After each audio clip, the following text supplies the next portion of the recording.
Patrick Netherton Show, 11:30 The Tiger. He's Rogers. I'm Patrick. The Netherton Show Coaches Caravan rolls on. Let's see who we had this week, Raj. We've had Skip Holtz from Louisiana Tech. We have had Broderick Fobbs from Grambling. We've had Frank Selfo from Southeastern. Next week, we've got Willie Fritz already lined up from Tulane. We're working on Terry Bowden. We're working on, hopefully, Billy Napier. And also going out of the state, and we're getting Lance Leipold, old friend from Kansas, next Tuesday. So got a big list going on, but we round out the week with, obviously, my favorite, the man, the myth, the legend, Northwestern State's own Brad Laird, who got camp started today. Everyone reported yesterday. They got started out on the field today. Mr. Laird, how are you, sir? Tell me what's going on. What's new? Well, Patrick, man, always a pleasure. It's appreciate you having me on. Good day, as you said it. First day of camp. What coaches are going to call and tell you that the first day of camp was terrible, huh? Right. It's kind of like signing day. Yeah. We've always talked about this. There's never been a bad signing day. Rogers, I've tried to get Laird to be the first coach in history to go out there and just be like, look, we didn't get anybody we wanted on signing day. Our class was garbage. We missed on all of our prospects. Like, nope, we didn't get anybody we wanted. But, of course, he's not going to do that. So I wish one day, maybe, one day. But we've always gotten who we wanted, so I can't right. say something that's not true. Right. I mean, that's – Also, Rogers, I did tell Laird, someone brought this up. We were talking about, like, cliches and stuff, and I mentioned this on Twitter. A couple of years ago when Brad was still the defensive coordinator, he and I were talking. I said, Coach, you know how offensive coaches always say, we're just taking what the defense gives us? Yeah. Why do you give them things? Why don't you just stop giving them stuff? And then there you go. And he goes, let me tell you, all the late nights that I work, breaking down film, getting defense ready, he said, you've just revolutionized defensive coaching for me. I'm like, thank you. That's what a simple game this is. I'm telling you. Hey, so, you've got kind of an odd fall coming up because you don't necessarily have the, school starting is in a different time. You don't necessarily have the same number of days you're used to. Kind of walk me through what you're feeling like you need to get accomplished before you, quote unquote, break camp and school starts and you get into sort of that regular weekly rotation. Well, and I think, kind of, Patrick, what you're talking about is what we talked to the team about last night. When you look at your schedule and you look at when you're able to report to camp and start the camp, whenever that first game is, you count back 29 days. And that's when you can start camp. And it doesn't really, when school starts isn't factored into that. So, once you're able to count back the 29 days and then you look, okay, here's when school starts, then that kind of determines how many days or weeks of fall camp that you have. And as you know, been around this a while, I mean, you've seen there's been 2+ weeks of fall camp. But for us, I mean, you're looking at 8 practices. We had our first practice today, and a week from Monday, they'll be starting classes. So, when you look within those 8 practices, the NCAA dictates really the first 7 as far as, are you going to be in helmet? Are you going to be in shorts and shoulder pads? Are you going to be in full pads? So each one of those days, we know what we need to accomplish, in all 3 phases. And, and that's something that's different, Patrick, as you well know, this year when the early part of camp, it used to be, okay, the first 2 days are helmets, then the next 2 days are shorts and shoulder pads, and you knew that 5th day was always going to be in full pads. Well, now they've extended that, and there's so many days within those 29 practices that you got to, that you got to be helmets only, and so that's something new this year. But we've adapted to it as far as our schedule, and know what we got to get done each and every day.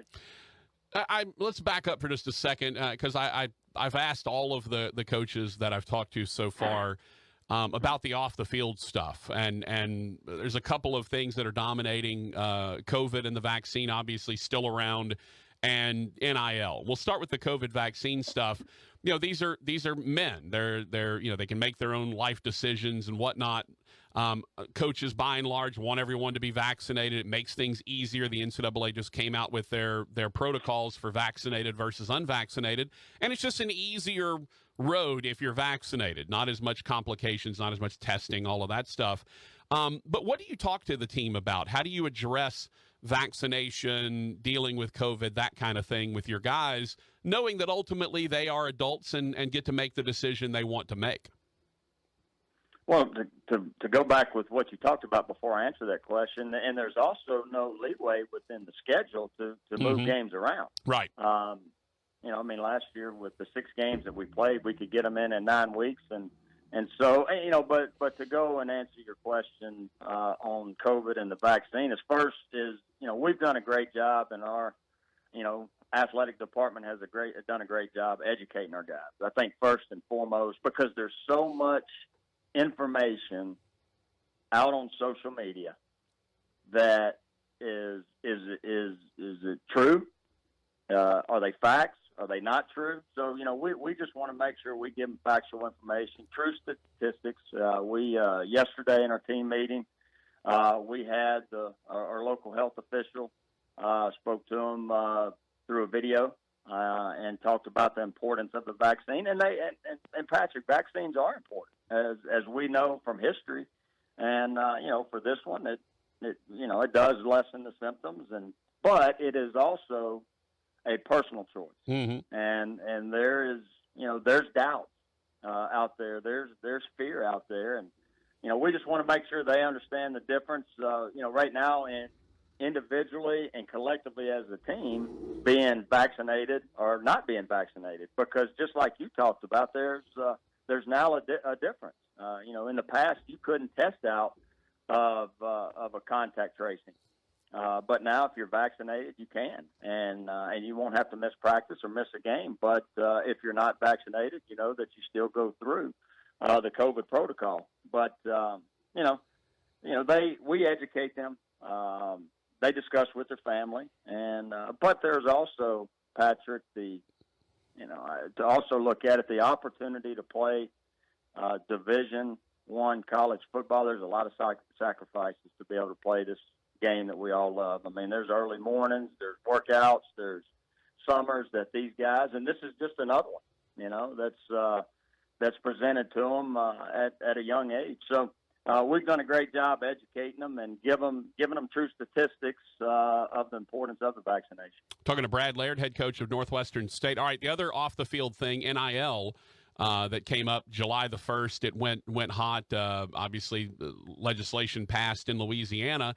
And I know because I interviewed Dustin Eubanks, the compliance director at NSU, and we talked, and he was telling me that early on, I mean, this was a few days after the NIL went live, and he was talking about one of your football players was working on a deal with a local business.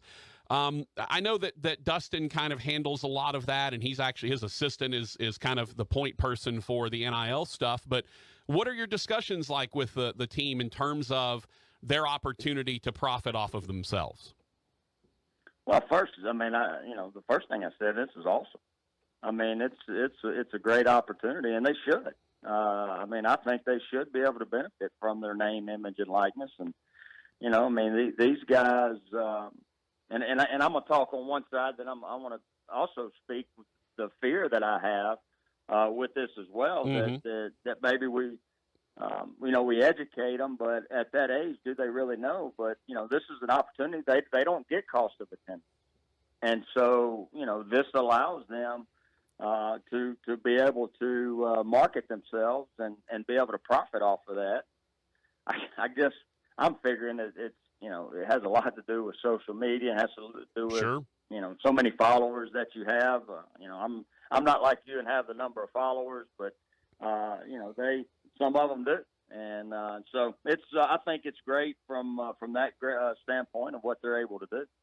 Yeah, it's very interesting, and it's interesting also to me, Brad, and talk to Skip Holtz at Tech and Frank Selfo, and I'm talking to guys in Ruston and in Hammond, Fobbs over in Grambling. I mean, these are small town college towns, and yet it seems to be that look, that everyone in the community is already in support of the university. They already a lot of times give their money or their time or whatever. So it seems like there is sort of a built-in opportunity here with people that are already in town, businesses that already support that. Hey, maybe we'll give a little bit extra to the star QB or the star center on the basketball team or whatever. I feel like you're not hampered by the fact that you're in a smaller college town because everyone's already on board. It feels like.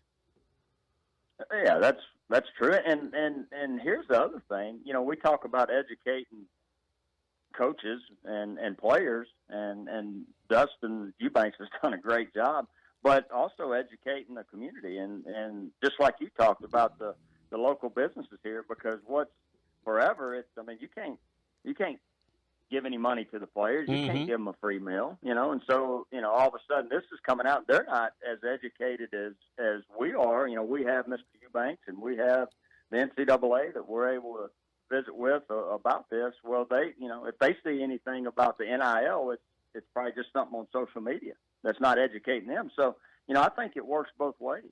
The more that they understand the opportunities that they have from a business standpoint because the city of Natchitoches, and Northwestern State go hand in hand. I mean, they work together. You got to have both. And so, once the community and once the businesses understand the opportunities that they have as well, I think you'll see this continue to grow, and it's a great opportunity.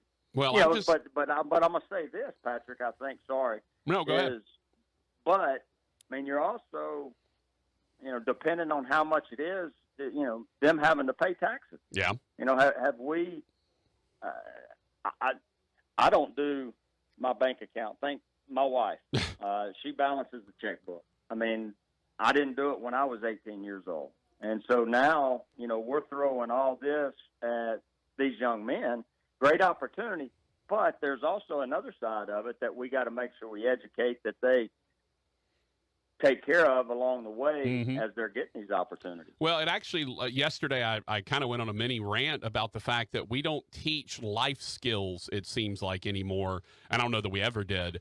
Where's the class in high school on balancing your checkbook, doing your taxes, changing a tire, applying for credit cards, those kind of things. I don't feel like we do enough of that kind of educating, sort of the real life implication stuff. It's fine to do algebra and solve for X, but solving for X doesn't help you when you've got to figure out how much money you owe Uncle Sam on April 15th.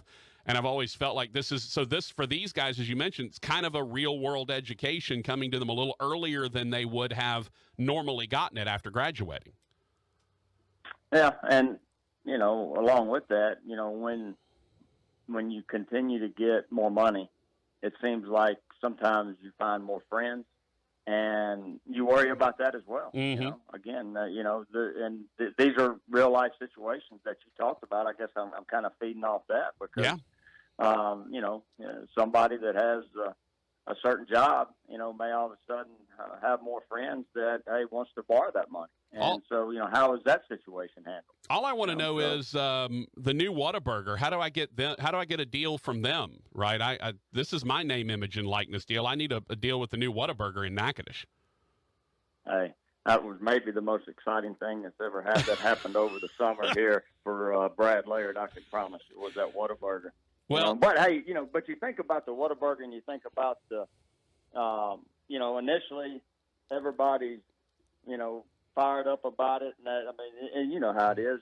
If something opens up and there's a long line, then all of a sudden, 3-4 weeks go by, and you go by, and that line's shorter and shorter. And I think, that's kind of like the NIL. It's the more information that we get, the better we educate our guys, the more that they're going to know and understand it. Look at the big brain on Brad Laird over there, just drawing analogies over here to Whataburger. I'll tell you, the other thing, Brad, is... Hey, I'm hoping they hear it so I can go over there and get maybe something NIL. Yeah, look, let's me and you get a deal worked with Whataburger now. I literally have their Yeti sitting right here next to me that I drink out of every single day. It's on camera.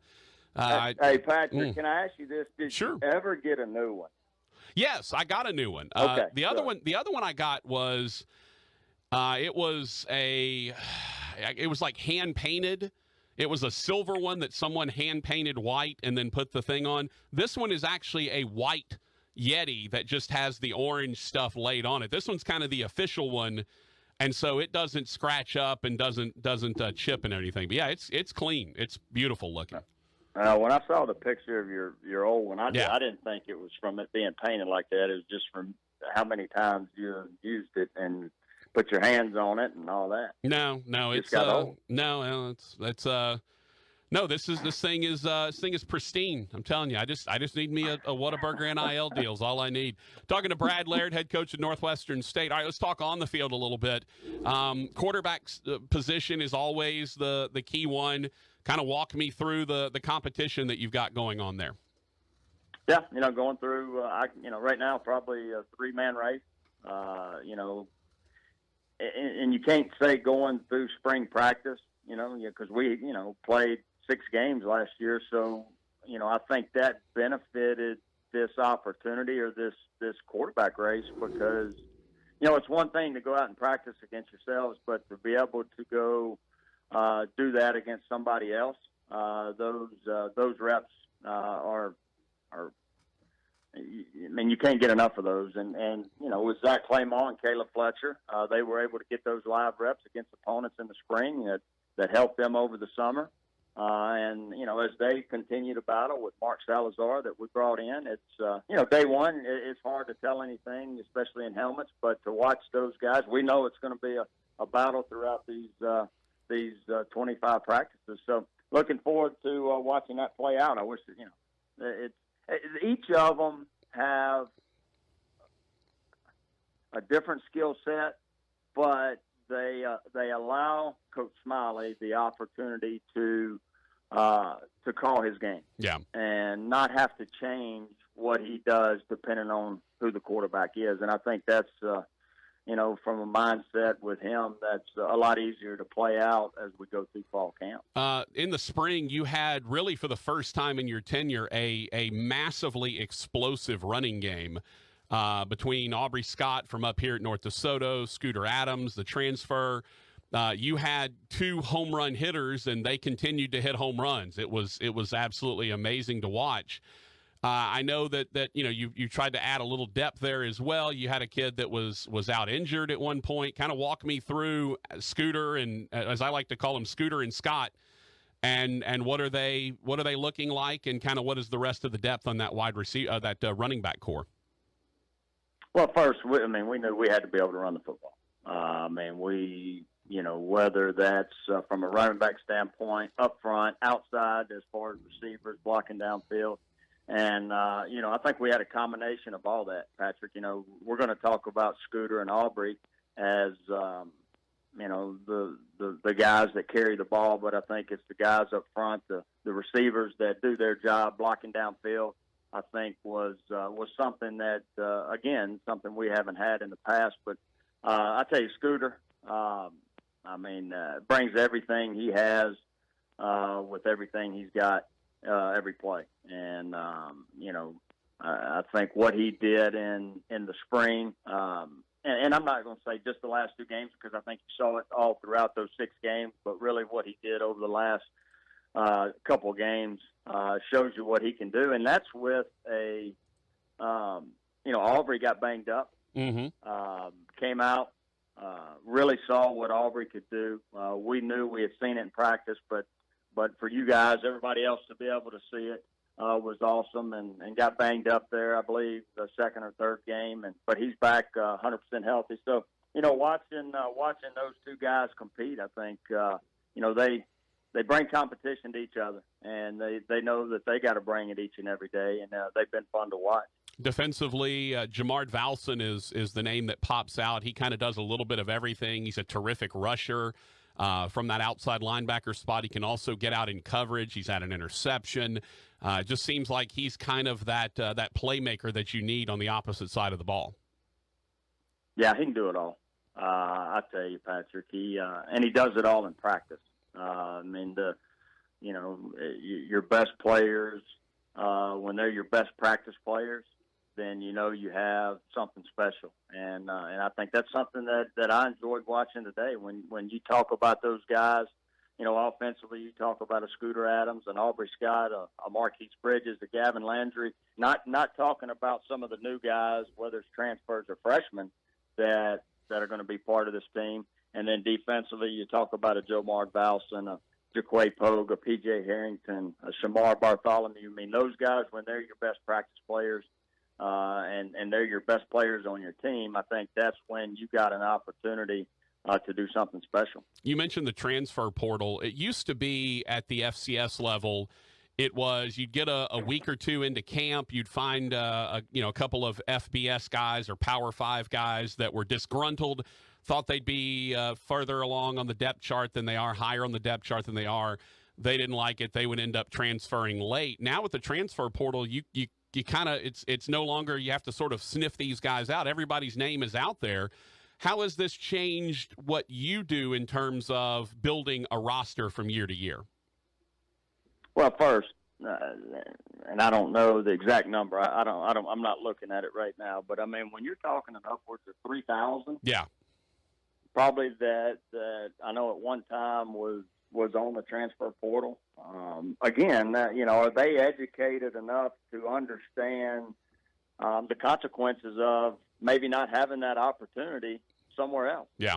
And it happened to us. It's happened where we lost guys and we replaced guys off the transfer portal. So, there's good and bad to that, but it gives them the opportunity. And, and I think the thing, Patrick, that when you lose, if you were to have, and I'm just going to give an even number, say 20 offensive linemen, and you got 5 seniors, 5 juniors, 5 sophomores, and 5 freshmen. Well, if you lose, say you lose 2 to 3 juniors or seniors, you don't want to continue to replace them with freshmen. Well, then all of a sudden your breakdown of the age group that you have at a certain position is not what you want. You want to keep it balanced. Yeah. And so that's when you lose guys that have experience and that are older. Sometimes you look to replace them with those guys that have experience and older, and that comes from the transfer portal. So, to make sure your roster is balanced. When I say balanced, I'm talking, whether it's seniors, juniors, sophomores, and freshmen. There's got to be a good balance, and we try to do that at each position, and that's what happens when you lose guys to the portal. Finally, the Southland had several teams leave during the offseason, and so the Southland schedule is a little bit different this year. You still have your normal out-of-conference games, but now you're playing a couple of different teams home and home in the Southland Conference schedule, which I know is a little bit different. Kind of how have you approached that, and how unusual will that be for you to deal with this year? Yeah, I mean, I think for us it's different. When you say having to deal with those issues, you don't see it that much of an issue because, last fall, we're not able to play. So, we're just excited to be able to go out there and play. But, you look at McNeese, a Southeastern, and a Houston Baptist that we're going to play home and away. Having not coached in that, I mean, I'd be lying to you if I said I knew exactly how this thing's going to play out because, we've never been in that situation. The NFL has. You see it sometimes in the SEC. You see it in those FBS conferences where they have conference championships, mm-hmm. whereas they play each other twice. But for us, we haven't. So it'll be interesting. For example, we play Southeastern the first time, and then you turn around and play the second time. From a game planning standpoint, you're not going to be, how does this guy play? Because you're going to see him live. Watching film and seeing him live is two different things. And so, we're going to know personnel better, just like they are. So it'll be fun.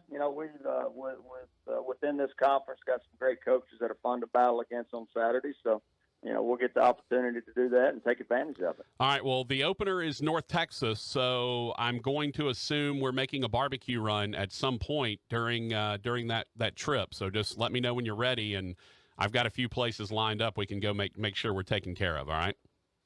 I'm just waiting on the invite. I've had one invite in my career from Patrick that I took advantage of, and it was the best barbecue I've ever had. So I'm just waiting on that opportunity and that invite. Well, look, it's an open invitation, Coach. You know I'm going. It's just a matter of if you choose to tag along or not. And I know at Rogers, it's all this, oh, I got to stay with the team and, be with my guys and all that stuff. Whatever. Go get you some real barbecue. Stop worrying about whatever the team's doing.